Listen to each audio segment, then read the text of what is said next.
Pickle. Let me just adjust my collar. These collars are huge. God, look at these collars. This is too much collar. Let's agree. Can we agree that's too much collar? Yes. Okay. Yeah, it's giving Dracula vibes. It's like unwieldy. It's giving Dracula. Is unwieldy collar. With my unwieldy collar, Pickle, hit the air raid sign. It's time for Monday Morning Fallout.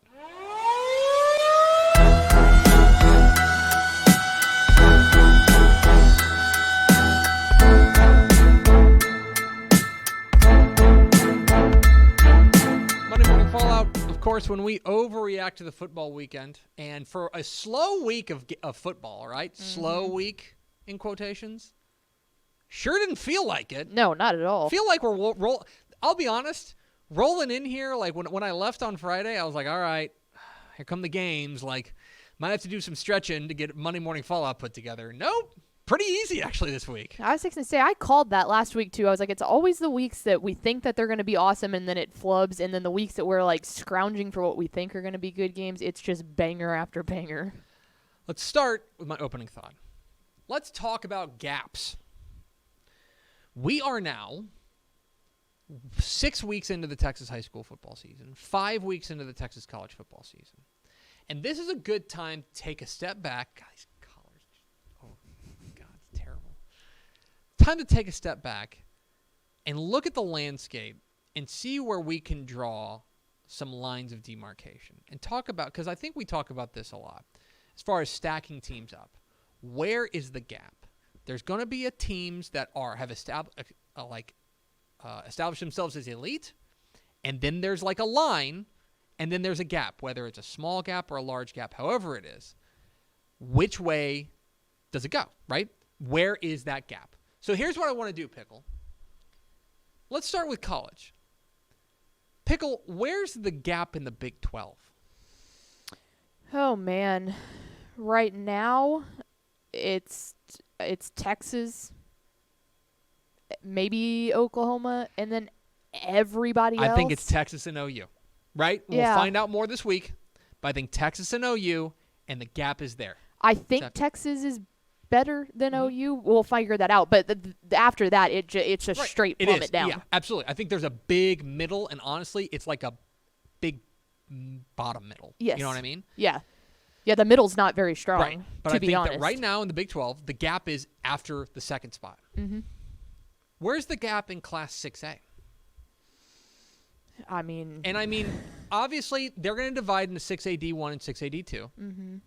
But I would suggest to you that right now, I feel like it's Duncanville and North Shore. Yeah, I can't deny that. Now, DeSoto will have something to say about it down the road. Mm-hmm. Certainly, and they do look like the favorite in my mind in the Division II bracket. Mm-hmm.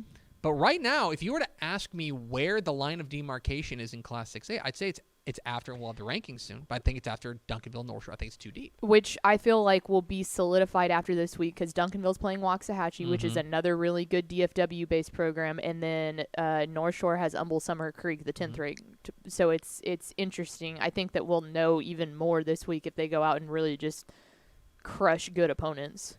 Where is it in 5A D1? I have no earthly idea. Is it after 1? Yeah, honestly. Is it after Aledo? Because they are rolling. And the normal contenders to them, like a Denton Ryan, have completely fallen off. Longview, Mansfield, Timberview, Port Arthur Memorial, all good teams. Yeah. But nowhere near touching Aledo right now. It doesn't feel like they're in that same weight class. Here's where it gets fun. Where is it in 5A D2? Right? Mm-hmm. So our rankings last week, Melissa, Frisco, Emerson, Montgomery Lake Creek, Midlothian Heritage, Texas High, P&G, South Oak Cliff, Fort Bend Marshall, Lovejoy, and Belton. Yeah. Melissa certainly looks like the best, but I don't know if I would put them head and shoulders above everybody else. No, I was just going to say, this is one where like the gap is narrowed. It's definitely narrowed. I think you could, if you want to draw it between Fort Bend Marshall and Lovejoy, like between 8, maybe you could. I think you can talk me into that. Or even including Lovejoy and dropping it between Belton. Mm-hmm. Mm-hmm. I agree. But it's definitely not out of those first 8 for sure. 4A D1. Maybe after we like last week we had China Spring at 5. That's Yeah. Chapel Hill, Bernie, Salina, Anna, and China Spring. I would say the gap is between Anna and China Spring. Okay. I like China Spring, but I think like there's Anna a gap. Okay. 4AD2. It's long been Carthage, but like I don't know. They have not looked like the most dominant power. Mm-mm. And there's plenty of other good teams. Belleville is rolling teams. I think Wimberley looks really good. So there's a gap there. Like the gap is certainly not at the very top like it is. 3AD1. I think there's, and this is with all due respect, I think it's 4. Mm-hmm. It's between 4 and 5. The top 4 are Franklin, Columbus, Malakoff, Hitchcock. Yep. Right now, where I sit, October 2nd, I'd be surprised if one of those 4 didn't win the state championship. Yeah, Hitchcock. Did you see any of their game against Salado? By the way, that's no knock on Winsboro, but yeah, Hitchcock did mean things. There's a reason that Lloyd Matt Jones Stepp- instantly got an offer Matt from Stepp Tech. Witnessed a mean things. What 382? Are you comfortable drawing it with Gunner and Canadian? Yep. Okay. I could be talking to Tidehaven. I'll say that. Tidehaven has looked incredibly dominant. I don't think that they're still on the same level yet. 281. Timpson or Furio in the field? Yeah. I was higher. I am interested in Toller. I was higher on Toller earlier on. Interested in Stratford, too. 2AD2. This is where it gets interesting. Because right now, last week we had Albany, Martin, Newhome, Chilton, Collinsville, Sunray, Lovelady. Yeah, because, Sunray's 6 right now, and Sunray looks like a machine. They look like an absolute machine. Armando Luan went off. All that's to say, right now is a good time to take stock of where we're at and where you would draw those gaps personally. It's an interesting thought exercise as we head into the real back half of the regular season. Game of the week. Baylor 36, UCF 35. Much needed win. Baylor was DED dead. Yes. This game was over. There was like 4 minutes left in the third quarter. They were down 4 touchdowns. It looked over after the first quarter. But they stormed back, much needed, and found a way to win this game. And they did it despite, I'll be honest, I was watching this game. I flipped it over when it got close. Mm-hmm. And when this play happened, I was like, Baylor, it was all for naught. This is a team of destiny. UCF's going to win this game. This is I think one of the most incredible plays I've ever seen. McClain running out of time. What do you got? McClain! He's still on his feet. Oh my goodness! It's caught! Unbelievable! I don't know who that announcer is, but he's like manic. Yes. And I kind of love it. It was a great call, but like the most absurd 4th and 16 conversion you'll ever, or 4th and 13, whatever it was. I got 16 yards. It was the moment that he ran into the end zone that Yes. you're going, what are you doing? Stop running backwards. Shocking play, but Baylor survives in one of the wildest games of the year and gets maybe saves their season. Yeah, honestly. Maybe saves their season. Or at least saves Dave Aranda's job for the rest of the season. Am I overreacting? Is Armando Luan going to break the state's career passing record? Dudes that rule. Follow me on this, okay?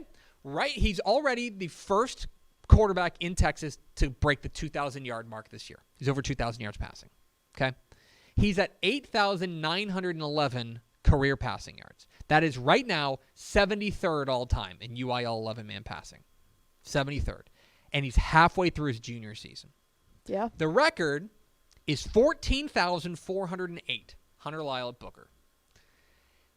For his career, and this includes his freshman year where he was not throwing as much as he is now, Armando Luan at Sunray is averaging 307 passing yards per game. Okay? Which means he would need to play 18 more games at that rate to break the record. Okay?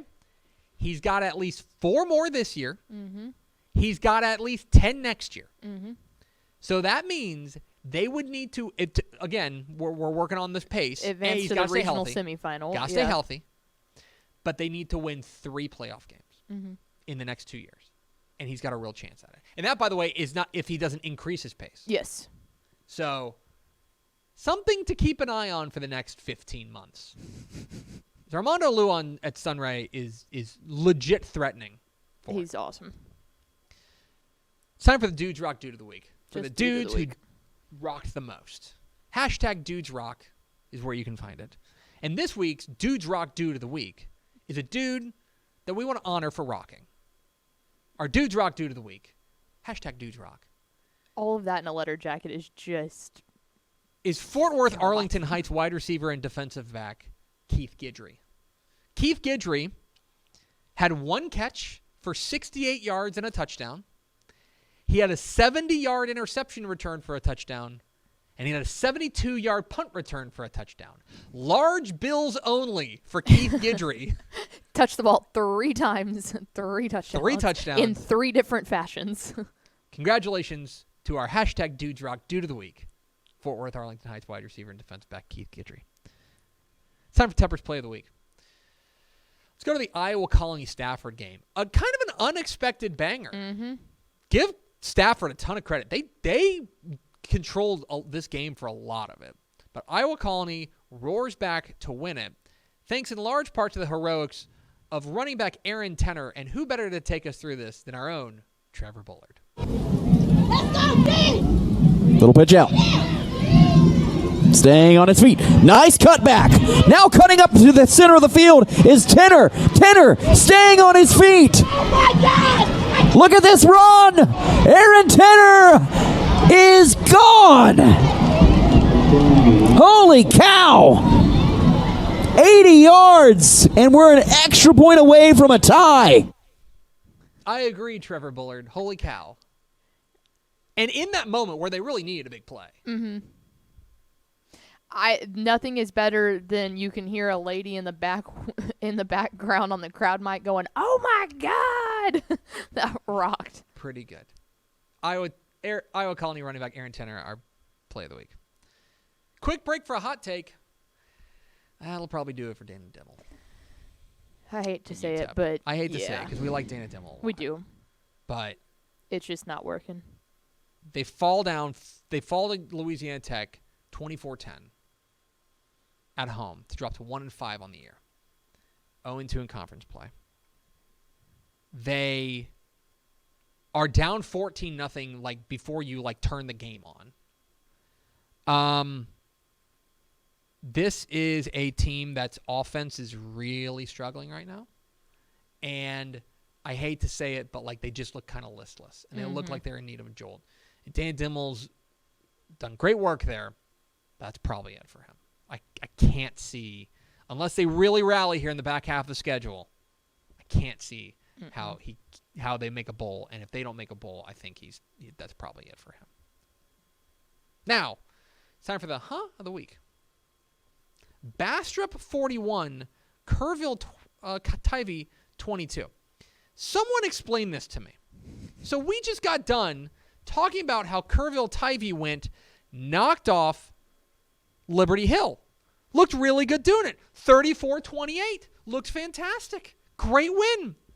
And then they go, in a game they're picked to win by the computer by 22 points, they end up losing by 19. And suddenly, what looked like a district that they were going to be right in the thick of it for the title, now it's like San Antonio Piper, San Antonio Veterans Memorial, step right up. It is a bizarre district. 13-5A Division II is already a bizarro district. And a lot of interesting games this week, too, including Liberty Hill and San Antonio Veterans Memorial, to kind of sort that out. Now it's time for our wild stat of the week. And I'd like to draw your attention to the secret District of Doom. Okay? Because when you think of the District of Doom, you're thinking of 11-6A. 11-6A. Absolutely. 19-6A. Absolutely. 21-6A. 6A. They got 4 state-ranked teams, right? Maybe in yesteryear, Burleson, Centennial, Denton, Ryan, and Aledo, right? Nah, Y'all are all wrong. Let me take you to 4-1A Division 2. Okay? Mm-hmm. The combined record through non-district for these 4 teams, Loop, Klondike, Southland, and Wilson, a combined 20-3. Jeez. They are 20-3. Southland has a loss to Amherst, state-ranked and undefeated. Mm-hmm. Wilson has a loss to Lorenzo, who's having a nice little year. And Klondike has a loss to Jayton, Yeah. who's a state-ranked undefeated team. They're 5-1. Klondike's really good. This district is loaded. Absolutely loaded. 4-1A Division 2, the low-key district of doom. And now it's time for the Matt Stepp. He got that dog in him. Player of the week. And now, the Matt Stepp. He got that dog in him. Player of the week. What's up, y'all? It's Matt Stepp, Dave Campbell's Texas Football. Here at my house, watching my Dallas Cowboys take on the New England Patriots. Go Cowboys. And I got the Week 6 Matt Stepp. He got that dog in him award winner. And the winner, the Week 6 Matt Stepp. He got that dog in him award winner is none other than Hitchcock quarterback Lloyd Jones III.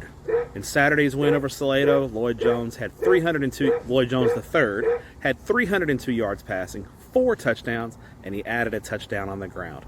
Congratulations, Lloyd. You, sir, have got that dog in you. This has been the Matt Stepp He Got That Dog in Him Player of the Week. Congratulations to Lloyd Jones III, the recipient of the Week 6 Matt Stepp. He got that dog in him Player of the Week. I genuinely hope that one of Stepp's neighbors walked out and just heard him go, "Congratulations, sir. You, sir, have that dog in you." You have my attention, Honeygrove. So Honeygrove bodied previously unbeaten Alba Golden. Mm-hmm. We had Shane Fletcher, the head coach at Honeygrove, on the show.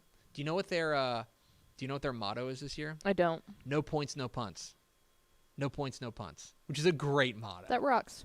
Pickle, do you know how many points they've given up this year? None. 0.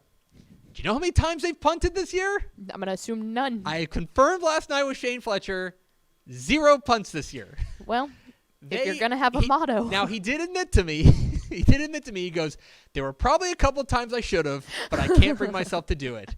That rocks, and Honeygrove has my attention. Keep an eye on the Warriors. Get excited for Texas OU. Yeah. And there's reason to be excited for this one, not outside of just normal the biggest reason. Texas OU game since... Man, a long time. 08? 09? Probably. Right? I mean, it's been a minute since both teams were really cooking. Mm-hmm. It's been a minute since they were both undefeated. It's been a minute since they were both nationally ranked. Yeah, and it's almost even a little bit more enticing too, just because of how it went last year. Oklahoma getting blanked last year adds to the excitement of it. I would also throw in there that I feel like the winner of this game has to feel really good about their playoff chances. Oh yeah. Because if you win this game, it's obviously a signature win. And then, let's say, hypothetically, there's a rematch in the Big 12 title game. Hypothetically. A lot of green between here and there. Oh, yeah. But you could probably take a loss and still get into the playoff. If you go 12-0, and then you lose, and you pull the TCU. Yeah, because they're already picking teams for the playoffs at that point. Like, I think Saturday is a really important game. Final thought. It's time to lock in. I mentioned it earlier. We're into Week 7 of the Texas high school football season, and we're into Week 6 of college football. If you are on the fence, if you are somebody who is not whole hog into football right now, now is the time. You haven't missed anything. I feel like right now, if you want to check in, you're good. Yep. After this, especially on the high school ranks, you're going to need some catching up. You're good right now. If you want to check in right now, and this is the moment where you become football guy or football gal, this is the time to do it. But now, right now, as we head into October, it's the time to lock in. That is my final thought on Monday Morning Fallout. Hey, thanks for watching this clip here on YouTube. If you like this kind of stuff and you want more of it, make sure you subscribe to our YouTube channel. And remember, you can watch us live every weekday at noon at TexasFootball.com, Facebook, Twitch, or here on YouTube. And if you want more of the best coverage of football in the state of Texas, check out TexasFootball.com and become a Dave Campbell's Texas Football Insider at TexasFootball.com/subscribe.